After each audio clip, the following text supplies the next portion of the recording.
thanks so much for joining. I'm Carol Jenkins, and this is Black America. With me today is Dr. Mahogany L. Browne, award-winning poet and author, a Kennedy Center's Next 50 Fellow, an artist and the first ever poet in residence at New York's Lincoln Center.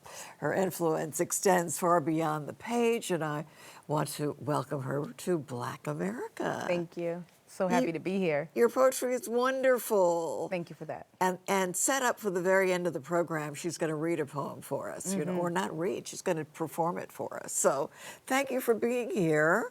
I hear so many good things about you. They're true.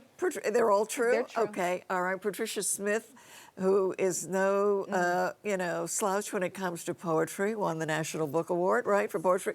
Raves about you. I love her so. And you two taught a class together at Princeton? At Princeton, yes. She brought me on as a co-teacher alongside Deva Louise, a dancer that also teaches there, and we did this amazing semester symposium focusing on missing Black girls through the work and poetry and videos and movement of the young people at Princeton. It was great. Right. That is exactly what I hear. Well, so tell us what this Lincoln Center honor is about. That's the first ever poet in residence? Yes, first ever poet in residence. It was, they've had artists in residence often. Obviously, Wynton Marsalis is, you know, one of the bright, shining legends of that artist in residency program. And this was the first time they had a poet specifically. My job was to think of the ways in which poetry can intersect with the other disciplines that are present on campus, and I loved every second. It started out as a 3-month tenure, and now I'm coming into my 5th year, so we did good. It feels good, we did good. I showed them how poetry becomes poems on the page, poems in a film, poems in body and movement, poem as a workshop methodology, showing that poetry can help therapy begin, how we can use it as meditation. We use it in different settings with elders who suffer from dementia and Alzheimer's, and how poetry can help all of us rise. Wow, Yeah. That is wonderful. Well, that is now I want to do a little backstory for you because I read that as a small child you wanted to be a writer, a poet. And not a poet, a writer. A writer. Yes. Right. So you wanted to be a writer. Yes. And you were told, forget about it. Yeah, they said that the language. How old were you? Well, I started knowing about writing and that I wanted to write in 4th grade. Right. But it was 11th grade in my AP Lit class when I was told the way I was speaking and how I was speaking about, I think I was talking about Dante's Inferno. Right. Was not valid, was not welcomed, and if I did not change that poetic response, then I would fail the class. And I was just done with it, you know, at what, 16, 17, I thought, no, I won't do this. I'll just write journalism, and I'll just write my stories, and no one can tell me, you know, what to say. And then I learned, obviously, 5 years later, poetry is the one form where you get to make the rules, right? Right. And for that teacher to say that to me, it just showed how much power poetry actually has. And what did you do at that point? Tell that story. When I returned to writing through a dare, of course. And how long was the gap? 5 years. You didn't write another thing for 5 years? I didn't write another creative thing. Yeah, I kept it just to interviewing and news reports for my paper or writing for the yearbook, but nothing that felt like I was pouring my soul out, nothing that said I was, you know, really grappling with what I found in self-reflection. More of it was just I'm interviewing people and I'm telling their story. And that was fine. It was great. I still do that kind of work, but poetry is different. It's a balm, you know. Once you start, you feel the transference of energy, and you feel the balance becoming restored. So I was so happy to come back to it at the age of 23, I guess. Right. Yeah, 23, 5 years, that's right. And I have yet to leave it again. Right. I'm not going nowhere. Not going anywhere. No. We're very happy about that. But I understand that you were, this sort of resistance, you know, to your understanding and what you wanted to create lasted, but it made you a star. I mean, you became a performing poet around the world. So Yes. tell us about that. I came to New York in 1999, Right? 2000. Yeah, 1999, October. That was it. And I was here as a journalist intern. And lo and behold, within 2 years, I turned back to poetry, focused fully on poetry.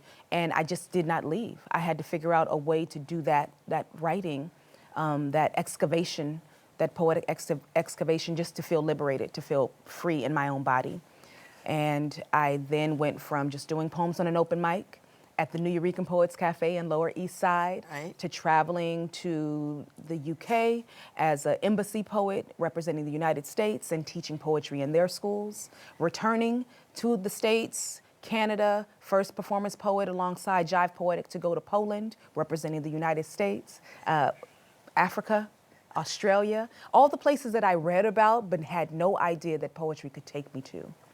And within 20 years, I think I've had one of those careers where you say, if I don't do anything else, if all I do is sit down and read, if I just workshop with upcoming young poets, I've done enough. I've done my part. I feel good in that sense that I've gotten to touch every, milestone where poetry is concerned. I got to see it on the stage. I turned my poem into plays.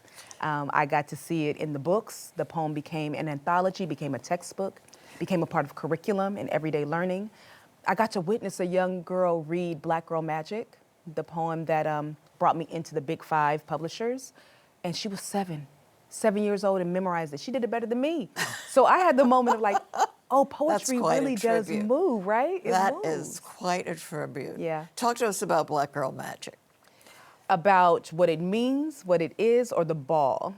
Well, let's start with the meaning first. Okay. The meaning for me, Right. Black Girl Magic, I feel like, Ntozake Shange said it in 1970s, where there is Black woman, there is magic.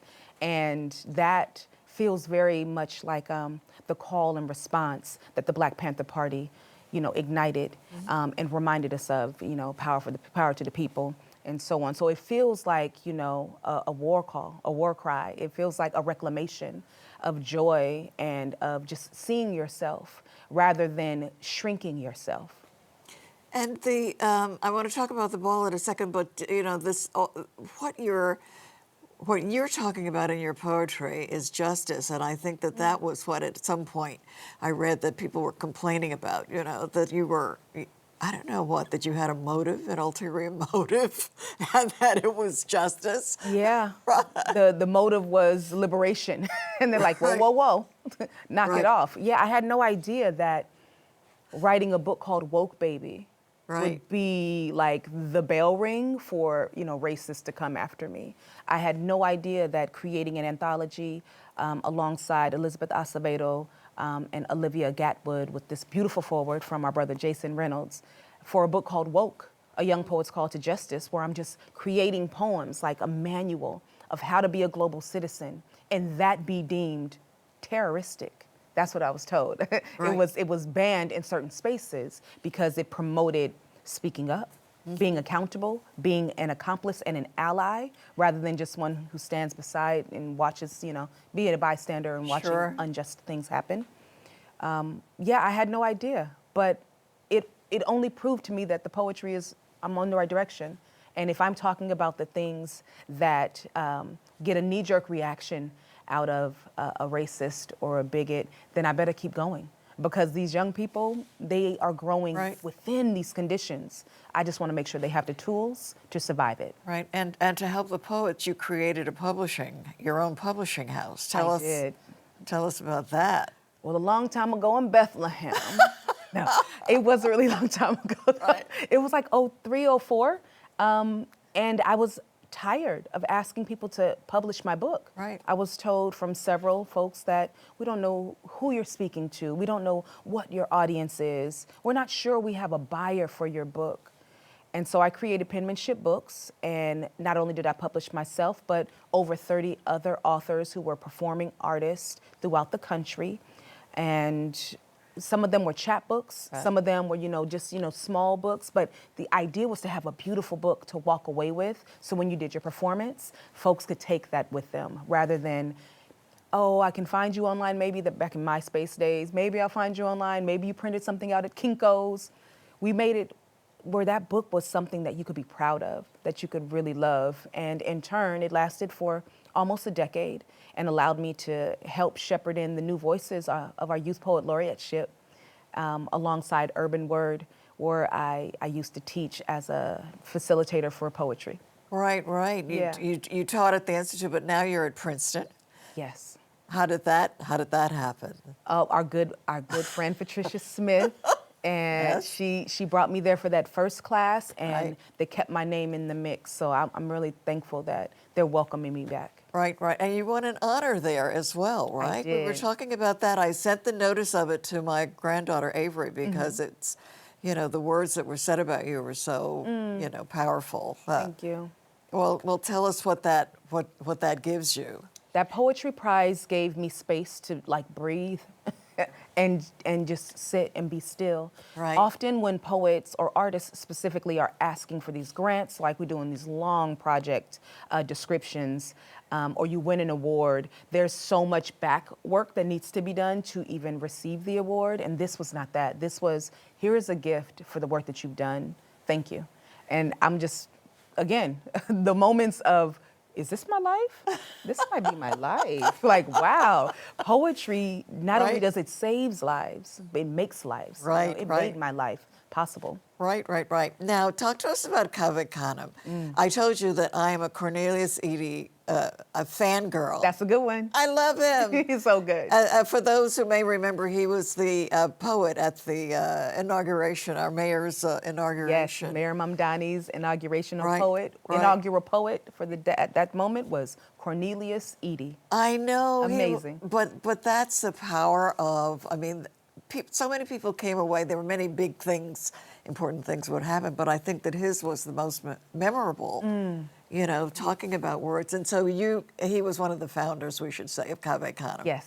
And you were a fellow there. So talk Yes. to us about that experience. Again, a home for poets. Yes, a home for Black poetry. Cave Canem, founded by Cornelius Eady and Toy Derricotte, became one of the most pivotal moments, I think, in my career. Like I said, I was touring already. I was working in the world already. I had became a small press publisher. And I found Cave Canem while looking for a place to like change my voice or deepen my understanding of poetry. At that point, I hadn't gone to an MFA program. I'm not even sure I had finished college just yet. And that there was a lot of stigma attached to that because I came to New York in the midst of college for this job opportunity, said I would go back and finish, and you know, life occurs. But Cave gave me a place to have school, you know, to learn how to play with the words on the page, how to play with the language, how to speak with other poets about craft, and not have to sit there and defend my choices of speaking about collard greens and black-eyed peas. And why is that important? And I had those moments where people thought, oh, well, you're talking about Black things, so that really doesn't mean it's valid or worthy of my attention. And it was Cave that said, absolutely it's valid. Absolutely you're worthy. And you don't have to teach anybody anything. You do your poem. Right. That's all that matters. Don't sit there and be distracted by trying to make people understand why you are writing. You write, and they either get along or they get run over. So I'm happy to be on the Cave Canem train. Yes, I am. That's right. And we discovered that we were both at the Cave Canem event that honored Elizabeth Alexander. Yes, celebrating the great Dr. Elizabeth Alexander. Who yes. is a fabulous poet, you know, but also Fabulous. the head of the Mellon Foundation. Yes, like brilliant, you know? These days, right, right. She's really She's a incredible. trifecta, quite honestly. She writes amazing. She knows how to raise the community's interest and fund the community's interest. And then she dresses so... I just look at that wardrobe and say, teach me. I know. She's quite fabulous. Well, she Yeah. had great parents, you know. Yes. I mean, her dad was Secretary of the Army, and her mother was a great historian. So she turned out well. It's you baked know. in there. It's baked in. Baked in. So let's get back to the ball. Okay. We want to see, we have a video. Okay. But set that up for us. What are we looking at? So the Black Girl Magic Ball was conceived as a book release celebration for my book, Black Girl Magic. And I didn't want it to be the same old rigmarole I read. It felt kind of, boring. So I thought, what better place to celebrate Black women than with this book and all the women that brought me into the space in some fashion or form. And that included, my first year, we honored Cheryl Boyce Taylor, poet, and Fife Dog's mother from Tribe Called Quest. We honored Dr. Bobby Peterson, is a dentist, but also was, she recently created an electric toothbrush, as seen on Shark Tank or something. She got all this funding.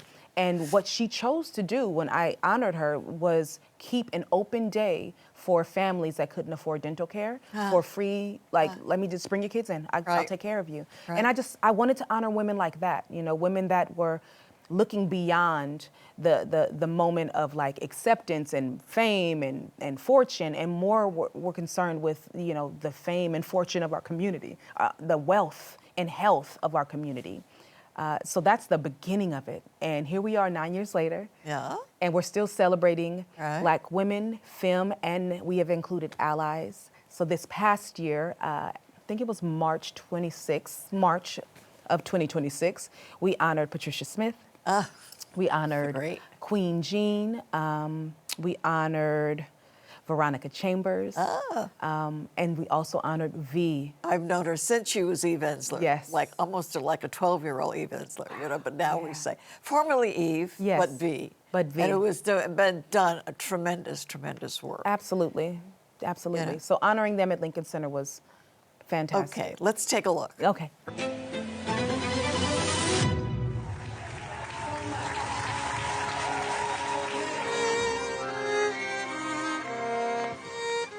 Matriarch, be a verb, a doing, a dragging the sun up by its collar, a hymn you can fry in oil until the whole house smells like living. Enter the front line of resistance. My mother, my grandmothers, my big mama. She be the first drum, the steady palm, the unlearning of fear with a look sharp enough to cut a lie in half. Matriarchs do not birth themselves. They earn their lineage's trust through fire. That's why her laugh got bass in it. That's why her laugh got God in it. She keeps our hymnal histories where nobody thinks to look.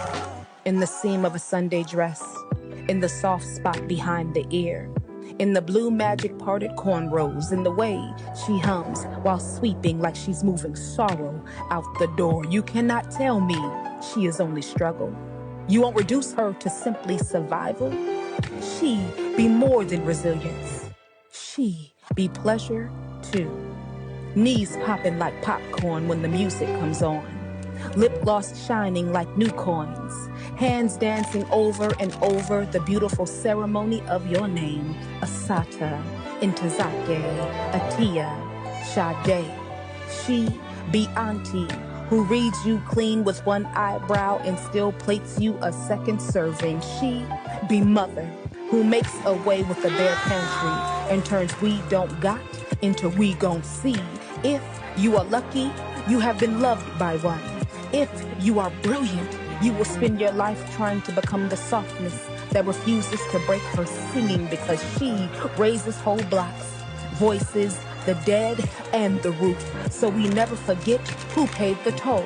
Matriarch arrives at the riverbed of our grief, braiding our survival into something wearable. She clap back, boom back at the apocalypse with cornbread wit and a well, listen here, baby, let me tell you the truth. If we ever needed proof that love can be architecture, look at her. Our matriarch, a blueprint made flesh. Our matriarch, a sanctuary with hoop earrings. Somewhere in the barbed wire arms of this country, there is a Black woman making a miracle look ordinary. Wow, that's fantastic. That is so great. Thank you. you. Thank you for that. And I mean, when's the next one? We want to be there. Yes, I the mean, next one you got to be there. I have you presenting. You got work to do. All right. Okay, all good. right. When It'll be next year, next Or March. in 27? 2027. March of 2027. And we return to Alice Tully Hall. Oh, great, Yes. great. So look out for Lincoln Center for those tickets and all. That's is terrific. Now, what's next for you books? I know you have 1,000,000 books come on, in the pipeline. Yes, you see that deep breath I did? I do. Right, right. We have 2 children's books, companion books. I love them, and I love the illustrations too. I mean, they're fantastic. Yes. They're stunning. I keep Sawyer using Cloud. the word fantastic. I like to that very- word. It works for me. We have an amazing illustrator, Sawyer Cloud, and they did both Black Girl Bloom Bright and Black Boy Take Flight, and they come out in May 5th. Right. And there she is, Oh, 102.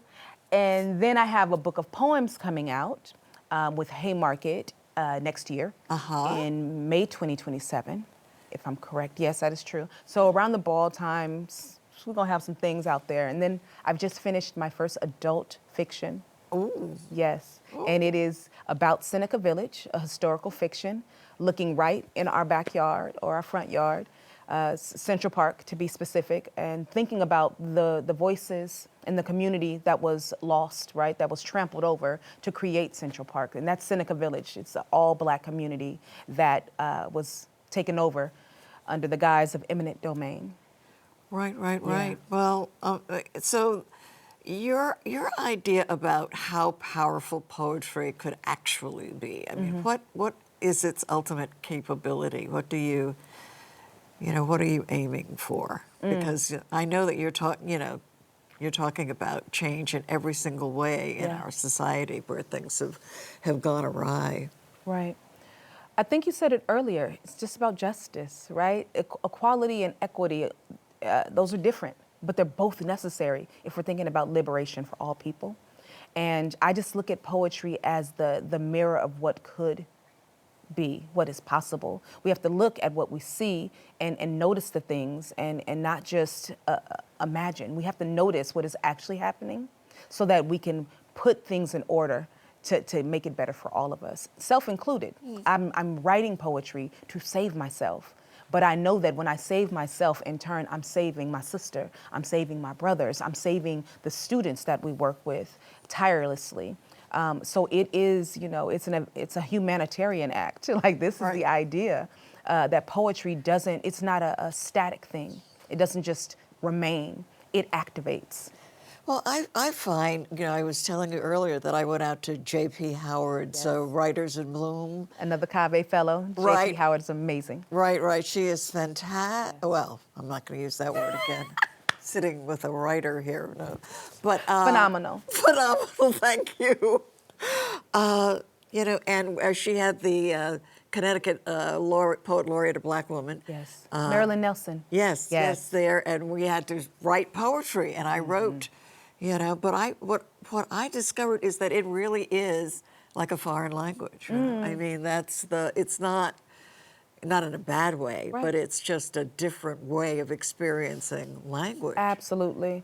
I think because poetry, it relies on the economy of language more times than not. It's asking you to paint a picture with less words than you would say a novel. And how do you do that? You rely on historical connection, you rely on cultural impact, and more times than not, you rely on sensory, right? The human experience is something that we all can tap into. So even if someone has never been to 32nd and Helen in Oakland, California, or Stuyvesant Heights in Brooklyn, New York, or Hackney Central in the UK. All of these places I've been, and I've done the same poems in all of these places.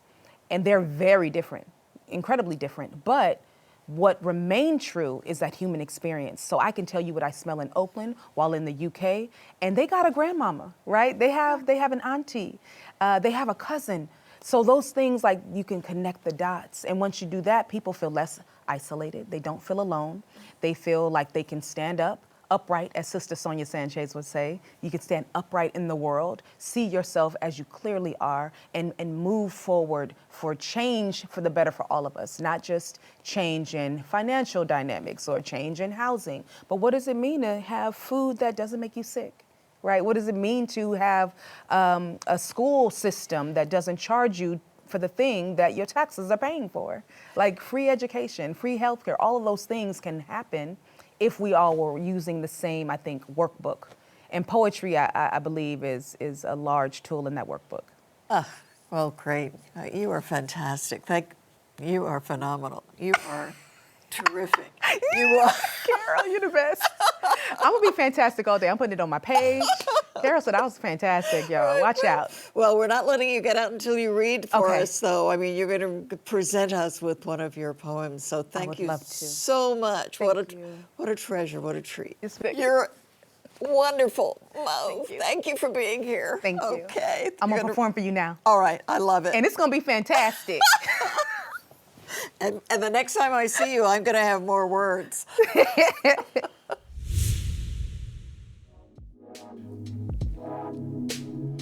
We, a litany on surviving after Audre Lorde. We young and we still wise. We learn from our parents' mistakes and grow. We create and become the freedom our elders fought to achieve. We dream in color and we believe in science. We climate justice. We trans rights. We women's rights. We immigration rights. We anti-war. We poverty abolitionists. We love without borders and beyond binaries. We able-bodied and disabled. We mental health day and let's debrief. We pass the plate and lift while we climb. We laugh without cutting one another down. We not the mean and bully brigade. You can sit at our table. We laugh until our jokes create gardens of dreams. We dance to the staccato of soca and house. We bubblegum before bedtime and lullabies. We migrant stories and homemade recipes. We thrift culture. We meditate. We respect our elders with open dialogue. We respect ourselves with tough questions and grace. We graceful and grateful. We clumsy humans with piercings. We vaccinated with cartoons on repeat. We chicken noodle soup with a bevy on the side. We activate our goodwill and share our hand sanitizer. We mask up and keep calm. We are a generous legacy, just trying to make our ancestors proud, even when our backs are against the wall. Oh, my goodness, so wonderful. Thank you so much for that. This glorious woman, this glorious poet is Dr. Mahogany L. Browne, resident poet at New York's Lincoln Center, author and educator. You can follow her at Mo Browne with an E at the end, Mo Browne, and visit her website at mobrowne.com. And that's it for us at this time. Thank you for joining. I'm Carol Jenkins. The program is Black America. We'll see you the next time. Don't forget to get the books. Thanks.